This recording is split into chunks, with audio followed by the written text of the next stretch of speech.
In 1922, a small, isolated farmstead in Bavaria, Germany, became the setting for one of the most chilling and mysterious crimes in history.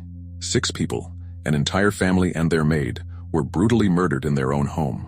But here's what makes this case truly haunting. The killer wasn't in a rush to leave. They stayed. They lived among the bodies. They even took care of the animals.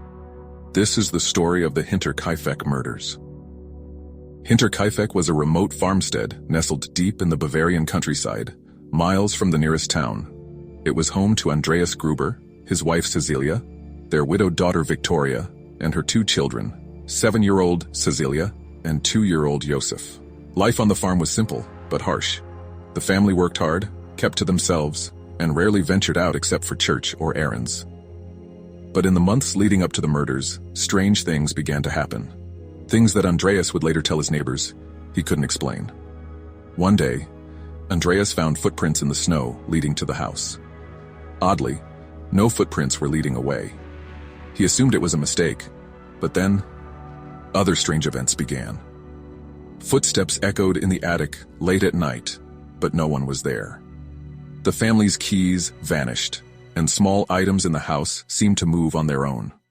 While Andreas tried to brush it off, a sense of unease settled over the farm. A sense that something was watching them. Then, in late March, the family's maid abruptly quit. She claimed the farmhouse was haunted, and no amount of money could convince her to stay.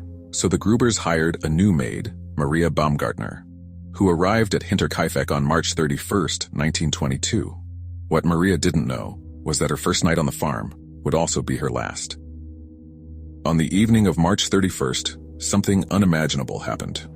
One by one, the family members were lured into the barn. No one knows exactly why. Perhaps they heard a noise. Perhaps they saw someone outside. But once inside, they were ambushed. Whoever the killer was, they used a mattock, a tool similar to an axe. Andreas, Cecilia, Victoria, and little Cecilia were bludgeoned to death in the barn. But the killer wasn't done. They entered the house, where they found Maria and Joseph sleeping. Both were murdered in their beds. But the most disturbing detail? For 3 days after the murders, the killer stayed on the farm. Neighbors reported seeing smoke rising from the farmhouse chimney in the days that followed. They assumed everything was fine. But in reality, the killer was still there. For 3 days, they stayed. They fed the livestock. They ate the family's food. They lived among their victims, and then they vanished. When the bodies were discovered, investigators were immediately baffled. The brutality of the crime suggested a personal motive, but the killer's behavior afterward defied logic. Who would stay in the house of the people they had just murdered? And why? One theory focused on Victoria's estranged husband, Karl Gabriel. Officially, Karl had died in World War I, but some speculated that he had faked his death and returned to Hinterkaifeck. If Karl discovered that Joseph wasn't his son, or worse, that Joseph was Andreas's son, born of an alleged incestuous relationship, he would have had a powerful motive for revenge. But there was no proof that Karl had survived the war. Other suspects included former farmhands, who resented Andreas's cruel treatment, and drifters who might have stumbled upon the farm. However, despite extensive questioning and forensic analysis limited by the technology of the time, the case remained unsolved. To this day, no one knows who committed the Hinterkaifeck murders. The Hinterkaifeck murders have sparked countless theories over the years, each one as chilling as the last. Let's explore the most compelling possibilities. The jealous ex-husband. Could Karl Gabriel have survived the war and returned home to discover his worst fears confirmed? The brutality of the crime suggests deep rage, but without evidence of Karl's survival, this theory remains speculative. Witness accounts from the war suggested that soldiers who resembled Karl had been seen in other parts of Europe, but none of these sightings were confirmed. If Karl had survived and returned to Hinterkaifeck, his motive might have stemmed from betrayal and jealousy. It's a chilling idea that a man thought to be dead coming back for revenge. The disgruntled farmhand. Andreas Gruber was known to mistreat his employees. Former farmhands described him as a cruel and demanding man who often paid poorly. One farmhand reportedly left the property after a heated argument that ended in threats. Could this former worker have returned to exact their revenge? This theory explains the killer's knowledge of the property and the animals, but it doesn't account for the psychological toll of staying in the house for 3 days after committing such horrific crimes. The wandering drifter. Some believe the murders were random, the work of a stranger passing through. Bavaria was not immune to vagrants and drifters moving from town to town. The footprints leading to the house support this idea, but why would a drifter take care of the animals and keep the fire burning for days? That level of involvement suggests familiarity or a deeper connection to the family. Still, the idea of an opportunistic drifter cannot be ruled out entirely. The affair and jealousy theory. Victoria Gabriel, the widowed daughter of Andreas Gruber, was known to have a complex personal life.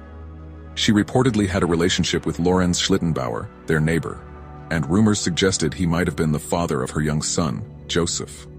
However, Victoria was also rumored to have been involved with other men, including wealthy or influential figures from nearby towns.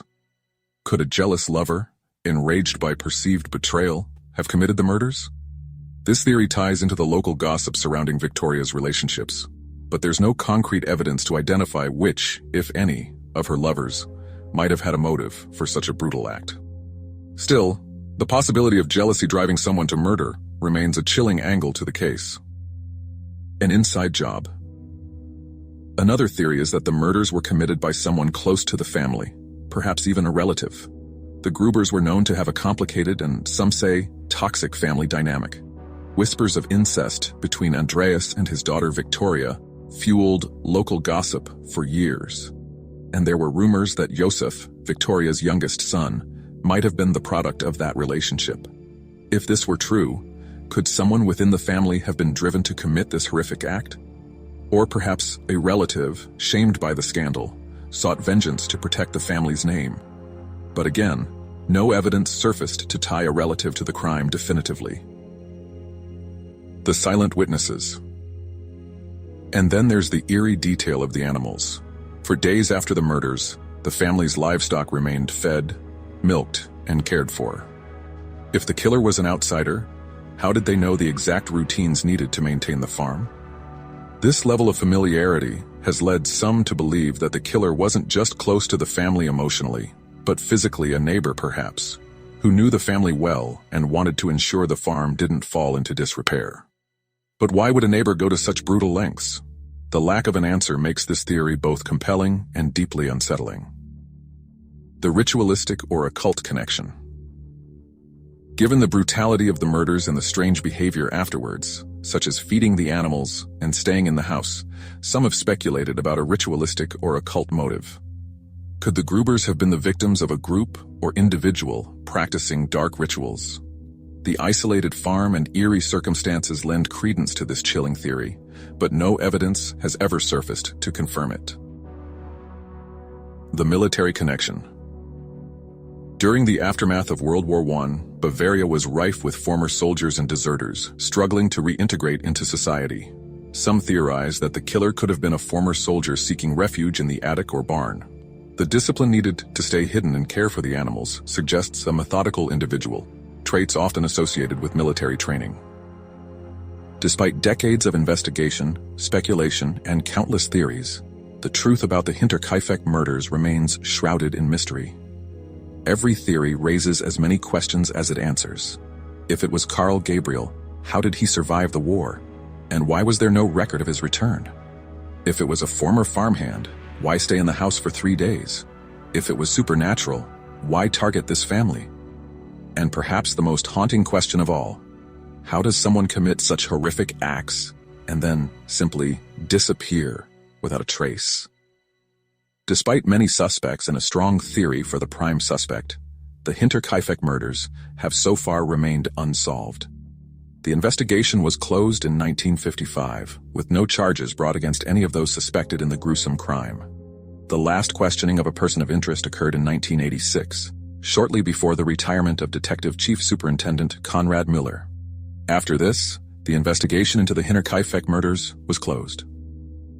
The Hinterkaifeck Murders remind us that some mysteries may never be solved. The farmhouse is gone now, torn down long ago, but its chilling legacy lives on. What do you think? Was this the work of a jealous husband, a vengeful farmhand, or something beyond human comprehension? Let me know your theories in the comments below, and if you enjoyed this story, don't forget to like, subscribe, and hit the notification bell for more dark and mysterious tales. Thanks for watching, and I'll see you next time.